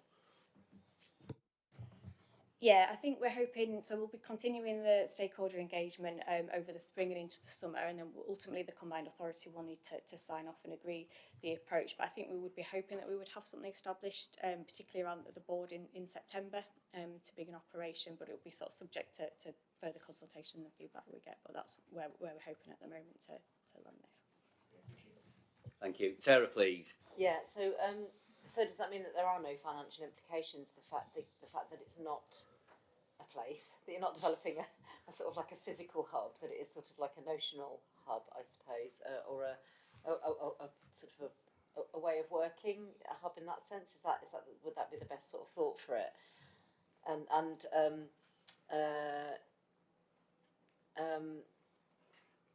And then I suppose in terms of because it's got quite a university emphasis, not all boroughs in the combined authority have universities. So I was just wondering what steps would be taken to ensure that Calderdale and Wakefield partners, for example, are appropriately engaged and actively benefit. Thank you.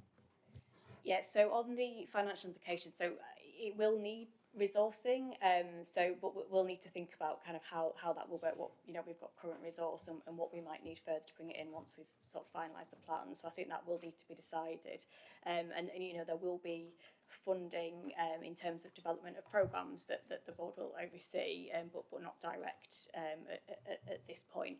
And then, I think, that's something we're very conscious about in terms of your question about coverage and where there are lack of universities. And I think, part of this is about thinking about those places that don't have universities and how can we stimulate partnerships that can support some of that activity across all of those places. And I think that's probably about, getting the membership right to make sure we can reflect that, and then thinking about, how that does cover across the whole of the region. But it's something for us to think about definitely as we continue to develop this. Yes, please. Yes, I think that's great, because I think there's a lot of because I think just because we don't have universities doesn't mean that a lot of high skill sort of stuff is going on, in terms of people learning things, but it's just not done in a university setting. Although obviously some of our, I know in Calderdale, I'm sure it's the same in Wakefield, some of our colleges and other sort of places, have agreements with universities and are delivering, effectively delivering university courses, but just not on site in those universities. So I suppose it's all of that sort of ecosystem, isn't it? Thanks. Thank you. Sarah, please. just wanted to add to what Joe was saying, that innovation happens in businesses, and so therefore this needs to, and universities are really important to that obviously, but this needs to be about businesses and innovation and commercialisation, whether it's about universities or not. And the fact this is a quadruple helix means that we are getting the key players from across that system. It's not just one part of it, it's the whole system to work out how we raise the game on innovation across the whole of West Yorkshire. Join the dots. Thank you. I can see a lot of hands going up, and we're coming up to 4 o'clock when we need to finish. So what I'm going to do is I'm going to take everybody's comments in one go, and then hopefully we can wrap this item up at 4 o'clock. So I'm going to start with Sue and then work around the table. Sue, please. Thank you. So picking up the theme of universities then, so we do welcome this strategic focus on innovation, and it was discussed in quite some depth this morning at the West Yorkshire Innovation Network as well, and several other people around this table were there. So we do think it's important to tackle this challenge where in Yorkshire we do have these really low rates of R&D investment, and we're not catching up with the South East at the same rate that the other northern regions are. So that is the big kind of challenge that we all need to tackle through this approach. I know that Joe said this is not about physical assets, but as a place where we do have physical assets and we're keen to expand on those, I do want to suggest that in the future, once all the governance is set up, that it will be important to look at building on the assets. For example, you all know about the 3M BIC. We're keen to develop the 3M BIC 2, which would be about setting up a further R&D centre with grow-on space, lab space, which we know is in a real shortage, and particularly to support some of those clusters we talked about earlier, precision engineering, science, technology. So I think in the fullness of time we will need to get on to, where do we want to invest and strengthen our physical assets. But coming back to the governance point, then yes, obviously universities and the innovation centres amongst us would welcome being involved in that governance, and we know that there's an active dialogue going on around the West Yorkshire HE Compact, pleased to hear that mentioned, and so we would want to keep refining and working through the proposals in practice as part of that conversation. Some careful navigation needed on some of that, so but we would definitely want to be involved. Thank you. Thank you. Lee, please. Yeah, I just wanted to say that we're very supportive of this. In UK Rise developing its investment strategy for places and being able to engage in this kind of way is going to be really helpful for us in doing that. So yes, really good. Thank you. David, please. Yeah, thanks. I don't think there's a university in the country that doesn't have a innovation centre of excellence or some other iteration of it. I think we've just got to be very careful that we don't keep doing the same thing, and all we're doing is watering down an awful lot of good work that's already taken place. So it's really important that we're working with ERBs, we're having a look at already what's out there. There's already been a lot of money spent within the region on high-tech centres, on Industry 4 hubs. We have a university centre in Calderdale. All these different things that are already happening, and this feels to me, when I first read it, it was just a bit fluffy, I think, for want of a better word. So I think it needs to be nailed down exactly what it is, and making sure that it's not just an opportunity to eventually build something else that isn't going to have the impact to the region. So, thank you. Thank you. Who else would like to come in? Barney, please. I was just going to say, my experience of innovation in this region is often exclusive, if I'm honest, and I think one of the important things is that this is as inclusive as possible, and maybe that's where the quadruple helix TM comes in. But so I think however it's set up, it really needs to be outward looking, because at the minute, actually, I think it's very clubby, a lot of the innovation stuff that goes on, and it excludes not just small businesses, but actually it excludes a lot of the people who are going to drive a lot of this. Thank you. Alex, please. Yeah, very similar. Innovation doesn't just happen in HEIs. There's lots of wonderful colleges and independent training providers that do a lot of innovative and forward-thinking stuff. So it does feel a little bit clubby in this proposal. And also it goes back to my other point around pathways. This sounds very higher level, and we've got lots of unemployed people that are never going to get there. So those pathways to some of this needs to be defined more. Thank you. Do any of the councillors want to come in? No, great. Joe, over to you. Thank you. Yeah, so I think just say thank you for everyone's comments, and that's really useful feedback. I think particularly around sort of how we're landing this, so clarity of what it is, that point about, I think, the fact it's not a physical centre, I think that speaks to the strengths about, you know, what we're saying about there's a lot of these things, and it's not trying to duplicate that, it is trying to genuinely add value to that range of assets that we have, reflecting the polycentric nature of the region and the diverse sectors that we have with those strengths. But I think, you know, how we position that so that it's clear, and I think that point about inclusivity, making sure it is relevant across all parts of the region, really important as well. So you know, something to think about how we engage as we develop these. So thank you, everyone. Thank you. So we've got 4 minutes, and we've got the 3 items to note at the end. What I'm gonna, nobody needs to hear that, Barney. So what I'm going to suggest is, so there's the 3 items at the end. The devolution update really is one to note. So if we move on to the further and higher education update, item 14, if anybody has any comments to make on that. I don't see any. And then the last one is the adult skills update, if anybody has any comments to make on that. No, that's great, everybody. Thank you. Thanks everybody for your contributions today, and I will close the meeting. Thank you.